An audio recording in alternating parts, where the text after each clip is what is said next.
Assalamualaikum. Halo anak-anak hebat. Bertemu kembali dengan Ibu Nunu Fitriani. Sebelum kita mulai, jangan lupa like, subscribe, dan nyalakan lonceng notifikasinya ya anak-anak. Hari ini kita akan belajar kelas 5, tema 4, Sehat itu penting. Subtema 1, peredaran darahku penting. Pembelajaran 1. Materi kita hari ini adalah 1. Organ peredaran darah manusia. 2. Pantun. Yuk kita mulai pembelajaran kita hari ini. Nah, Bu Nunu akan menyajikan gambar organ peredaran darah manusia. Kita akan lihat bagian-bagian dari organ peredaran darah manusia ya. Yang pertama, yang ditunjukkan oleh tanda panah ini adalah kapiler, kemudian bilik kanan, serambi kanan, kapiler paru-paru, serambi kiri, dan bilik kiri. Sistem peredaran darah adalah mengalirnya darah di dalam tubuh. Sistem peredaran darah itu ada 2, yaitu sistem peredaran darah kecil dan sistem peredaran darah besar. Sistem peredaran darah kecil kita bisa lihat yaitu dari bilik kanan, dari bilik kanan yang berwarna biru ya. Kemudian ke arteri pulmonalis, kemudian ke paru-paru melalui vena pulmonalis, lalu ke serambi kiri di sini ya. Nah, ini adalah peredaran darah kecil. Darah yang banyak mengandung O2 atau oksigen kembali ke jantung melalui vena pulmonalis. Jadi pertukarannya itu dari darah yang mengandung karbon dioksida berubah menjadi darah yang mengandung oksigen di paru-paru. Ini sudah ada tandanya ya, yang warna biru itu darah yang banyak mengandung karbon dioksida dan yang merah kaya oksigen. Kita lanjutkan. Selanjutnya adalah sistem peredaran darah besar. Kita perhatikan yang pertama bilik kiri. Jadi darah dari bilik kiri menuju aorta, kemudian ke arteri. Di sini ada arteri, seluruh tubuh, kemudian ke vena, lalu ke serambi kanan. Sistem peredaran darah besar yaitu darah yang banyak mengandung oksigen atau O2 mengalir dari bilik kiri ke jantung, ke seluruh tubuh kecuali ke paru-paru. Jadi kalau sistem peredaran darah besar itu tidak melalui paru-paru ya nak. Jadi dia langsung ke arteri besar. Setelah ke arteri besar, kemudian pertukaran darah yang banyak mengandung oksigen dengan darah yang banyak mengandung karbon dioksida di seluruh tubuh, jadi di seluruh tubuh, tidak di paru-paru. Darah yang banyak mengandung karbon dioksida kemudian kembali ke jantung melalui vena ke serambi kanan. Organ tubuh manusia yang berperan dalam peredaran darah itu ada 3. Yang pertama jantung, merupakan organ pemompa darah menuju ke seluruh tubuh. Yang kedua, pembuluh darah, merupakan bagian yang menjadi tempat mengalirnya darah. Yang ketiga, paru-paru, merupakan organ tempat bertukarnya antara oksigen dan karbon dioksida. Selanjutnya, kita akan membahas satu persatu. Yang pertama adalah jantung. Jantung adalah organ tubuh manusia yang berfungsi memompa darah ke seluruh tubuh. Jantung memompa darah dengan cara berkontraksi dan berelaksasi secara bergantian, sehingga jantung berdenyut, mengembang, dan mengempis. Jantung terletak di dalam rongga dada sebelah kiri. Ukuran jantung kira-kira sebesar kepalan tangan pemiliknya. Jantung tersusun atas kumpulan otot-otot yang sangat kuat yang disebut miokardium. Jantung terdiri atas 4 ruang, yaitu serambi kanan, serambi kiri, bilik kanan, dan bilik kiri.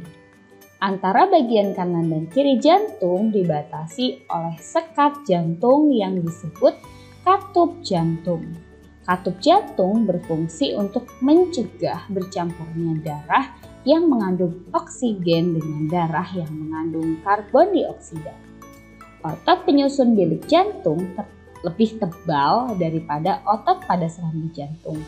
Hal ini disebabkan tugas bilik jantung lebih berat. Tugasnya yaitu memompa darah keluar dari jantung ke seluruh bagian tubuh.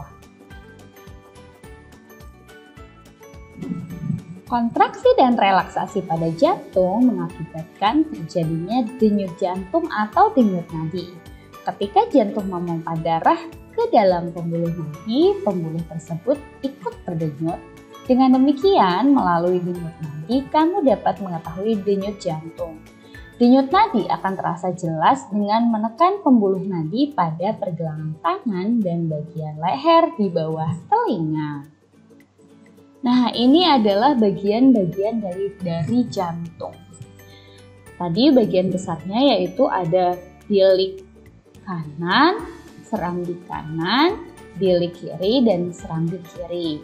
Ada arteri pulmonalis, katup mitral, katup aorta, arteri koroner, otot papiler, kemudian pembuluh darah balik kava bawah, katup trikuspid, katup pulmoner, pembuluh darah balik kava atas, dan aorta. Yang kedua, yaitu pembuluh darah. Pembuluh darah merupakan saluran tempat mengalirnya darah dari jantung ke seluruh tubuh dan dari seluruh tubuh kembali ke jantung. Pembuluh darah terdiri atas 2 jenis, yaitu pembuluh darah nadi dan pembuluh darah balik.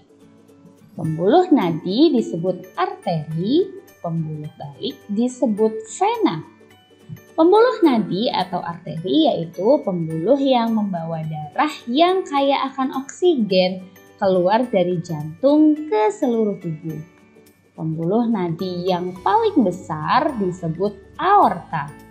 Pembuluh balik yaitu pembuluh darah yang membawa darah yang kaya akan karbon dioksida dari seluruh tubuh menuju jantung.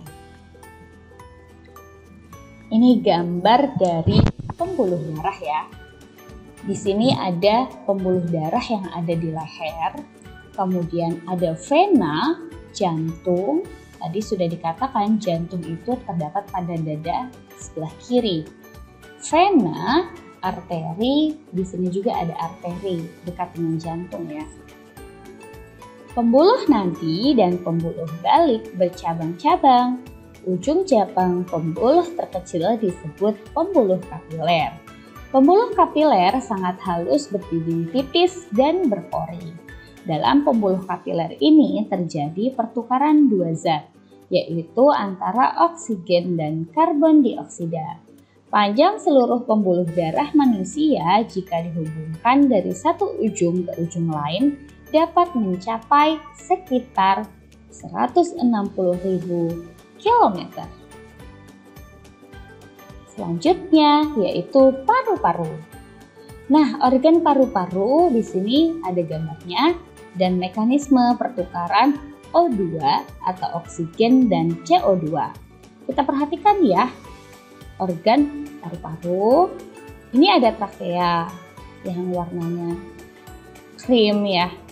Ini trakea, kemudian aorta, vena paru-paru, jantung, alveolus yang kuning ini yang berada di ujung cabang, arteri paru-paru yang berwarna biru, kemudian ada bronkiolus.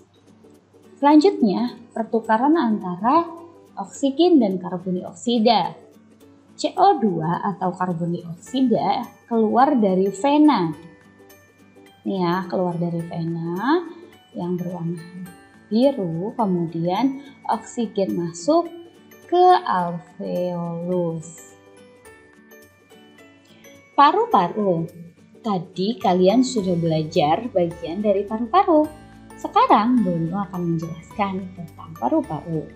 Paru-paru juga memiliki peran yang sangat penting dalam proses peredaran darah. Dalam proses peredaran darah, paru-paru berperan sebagai penyuplai oksigen ke dalam darah. Darah yang telah diedarkan ke seluruh tubuh tidak lagi mengandung oksigen, akan tetapi banyak mengandung karbon dioksida. Setelah kembali ke jantung, darah yang akan mengandung karbon dioksida tersebut dipompa ke dalam paru-paru. Selanjutnya, karbon dioksida diambil dan diganti dengan oksigen melalui proses pernapasan. Paru-paru terdiri atas ribuan tabung bercabang. Tabung bercabang yang jumlahnya ribuan semakin ke ujung semakin mengecil. Pada ujung yang mengecil terdapat kantong udara. Kantong udara tersebut dinamakan alveoli. Masing-masing alveoli memiliki jaringan halus kapiler. Pada jaringan halus kapiler inilah tempat terjadinya pertukaran oksigen dan karbon dioksida. Perbedaan pembuluh arteri dan pembuluh vena. Yang pertama, pembuluh nadi disebut juga arteri. Tempat agak ke dalam dan tersembunyi. Dinding tebal, kuat, dan elastis. Aliran darahnya keluar dari jantung. Denyutnya terasa. Mempunyai katup hanya satu di dekat jantung atau pangkal aorta. Tekanan kuat sehingga jika terluka darah akan memancar. Sedangkan pembuluh vena atau balik, yang pertama tempat dekat permukaan tubuh dan tampak berwarna kebiru-biruan. Dinding tipis dan kurang elastis, aliran darah menuju jantung. Denyutnya tidak terasa, mempunyai katup di sepanjang vena. Tekanan lemah sehingga jika terluka, darah tidak memancar dan hanya menetes. Selanjutnya, kita akan baca teks berikut. Siti dan teman-teman pagi-pagi sekali sudah sampai di sekolah. Pada jam pelajaran pertama, mereka belajar tentang peredaran darah manusia. Gambar tentang peredaran darah manusia telah mereka pahami. Mereka juga memahami cara kerja peredaran darah manusia. Mereka pun sadar betapa besarnya peranan organ peredaran darah bagi kelangsungan hidup manusia. Tidak berlebihan jika mereka ingin lebih baik lagi menjaga dan merawatnya. Tiba-tiba Siti ingin mengungkapkan rasa syukur kepada Tuhan yang Maha Esa. Rasa syukur karena telah diberikan organ peredaran darah yang sehat.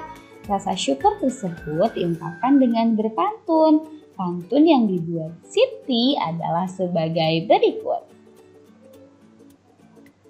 Bunu akan bacakan ya. Rambutku lebat, rambutku subur. Tidak dapat dipasang jepitan. Tubuhku sehat, ku ucap syukur. Darah mengalir tanpa hambatan. Nah, teman-temannya sayang Siti. Siti pandai berpantun. Karena melalui pantun, seseorang dapat mengungkapkan kata hatinya. Seperti yang telah dilakukan Siti. Apakah pantun itu? Pantun adalah salah satu jenis puisi lama. Ciri-ciri pantun. Yang pertama tersusun dalam 4 baris. Kalian bisa perhatikan ya, ini ada 4 baris. 2 baris pertama merupakan sampiran. 1 dan 2 ini merupakan sampiran. Dan 2 baris terakhir merupakan isi. Yang ini merupakan isi. Pantun memiliki sajak yang khas yaitu ABAB. Kalian bisa lihat ya, ini kata-kata belakangnya subur, huruf akhirnya R.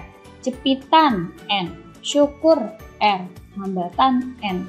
Nah ini kan belakangnya bisa disebut A, B, A, B gitu ya. Yang terakhir ciri-cirinya tiap baris terdiri atas 8 sampai 12 suku kata.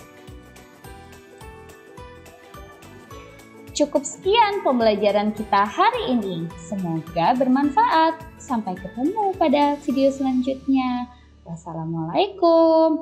Dadah.